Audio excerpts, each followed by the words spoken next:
Jackets lose 4-2 to the Nashville Predators in the final game of the year. With this loss, Philadelphia's win over the Rangers and Washington's win over the Devils, we will play the Washington Capitals in the first round of the Stanley Cup playoffs. I'm fine with how everything worked out. I didn't want to play Pittsburgh again in the first round. This is only the 4th time in franchise history where we've made the playoffs, and I don't want 3 of those times to be against Pittsburgh. We need a little variety. Let's change some things up. We won't have as many away fans in our arena, so it will be a legit home game where the majority of people are there for us, and we could actually use our advantage of having some home ice, try and get wins there. And I kind of said in the last video, yeah, we need to beat Pittsburgh if we're ever going to win the Cup and that kind of stuff. But in order to win the Stanley Cup, it's like going up this mountain.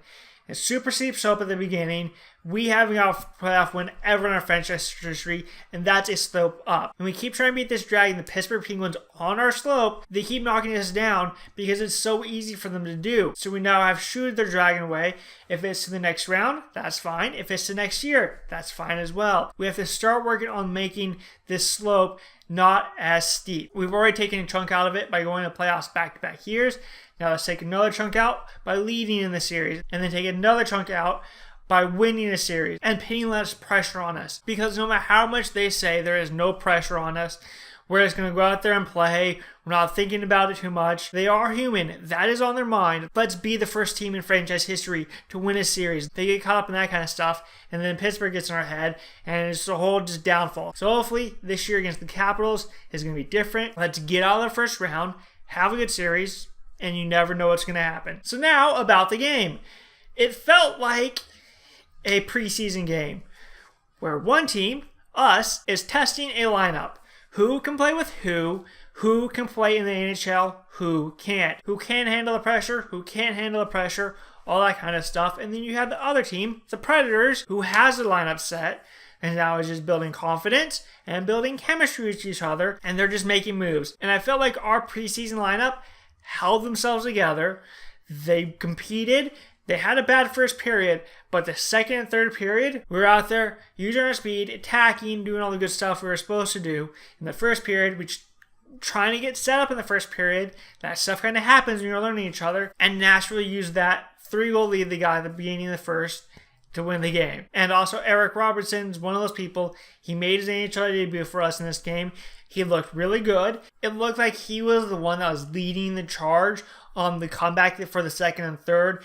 He was always out there. He was pressuring. He was using his speed. He's really fast. He was making some passes. Unfortunately, the passes couldn't connect. I would have really liked to see him to get his first goal, but that didn't happen. But overall, I'm really glad we signed him. He looked great, and hopefully he has a future with this team. Starting off first period, we tried to come out, tried to apply some pressure, but it's the Nashville Predators. They've won the President's Trophy. They're the best regular season team, and they overwhelmed us. We would get it out of our zone, turn it over, and back into our zone it goes. And that's not what we needed to do in this game.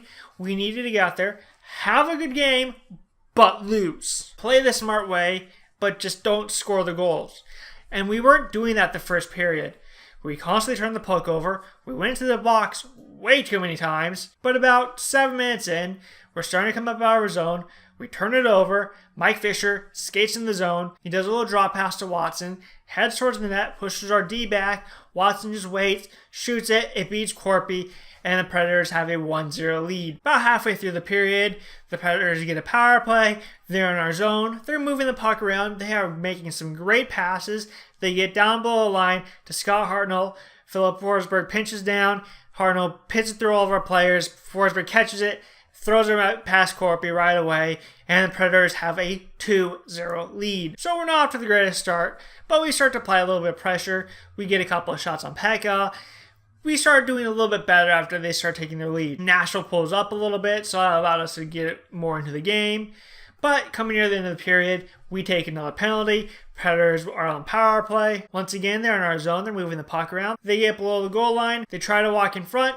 We do a good job not letting them to do that. They still take a shot. Corbin makes the save. It hits the pipe. Goes out to the side. Pick it up. They're playing for a little bit. There's a couple seconds left in the period.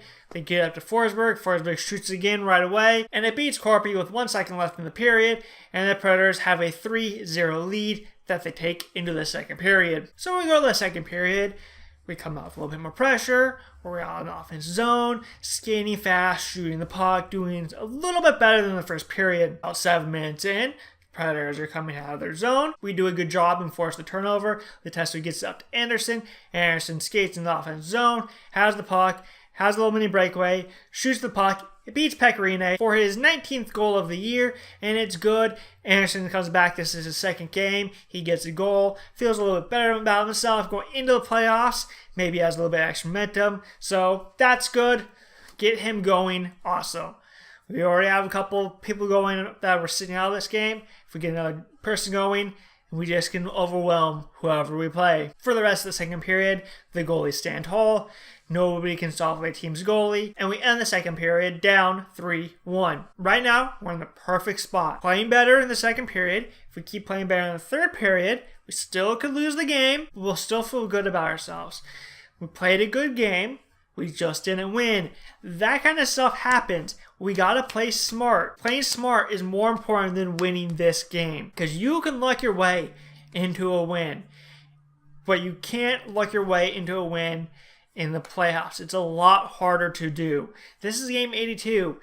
Nashville can't move up or down. So they're not trying too hard. If we were to go out there and just throw everything at the net that weren't great shots, if we were to go out there and play stupid defensively, we could win this game, and that does nothing for us in the playoffs. We have to play smart. So we go to the third period. Once again, about 7 minutes into the period, Nashville gets a power play. They're in our zone, they're moving it, but Dubinsky does a good job. He pressures and takes the puck away from him.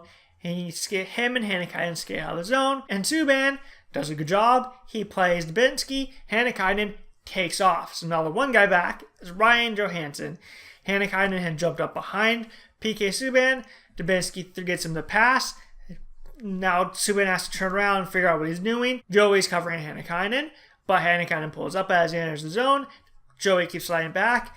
Dubinsky takes off. Normally, Subban is faster than Dubinsky, but Subban has to stop, turn around, while Dubinsky just goes full speed. He gets on the other side of Subban. Subban goes to hook him as Hannikainen slides the puck back to him. A delayed penalty. Dubinsky walks in, slides the puck past Saros for Dubinsky's 6th goal of the year. I believe that's our 3rd shorthanded goal of the year. Another person, if he's playing in the playoffs, we need him to play well, get out there and do that kind of stuff that he did in this game. Grind people down, pit pucks on net, and we are within 1. This is a great thing to show the people that generally don't play. It shows them how resilient we are. This is what we've been doing of lately. Down 4-1 to Vancouver, we came back to overtime. We were down 4-1 to Detroit. We came back and won that game in overtime. So if you're going to play for us, expect to come back. And if we are down, you are going to win the game. And just shows those guys, if you play smart, you put the pucks on the net, nobody can stop us. We played good defensively for the rest of the period. Coming near the end of the period, we pulled Corpy. There's a turnover at the offensive blue line. Forsberg gets it. He throws it at the empty net, picking up his hat trick, which, good for him. Who cares? Do your thing. But we did a good job defensively. We limited the Predators to 2 shots in the third period. That's us playing smart defensively. If we do that against the Capitals, maybe we don't limit them to 2. But if we play that way against the Capitals, Bob's going to make the saves. If we play smart, lock down the middle, give Bob the shot, nobody's going to be able to beat Bob. Bob will lock this down, and hopefully we can go out there and crush the Capitals. I also would like to say thank you if you watched one video, all the videos, 1 second of a video, every second of every video. Thank you for watching these. Been fun to do the regular season. Can't wait till the playoffs. So until the first game of the Stanley Cup playoffs against the Washington Capitals, I will see you later.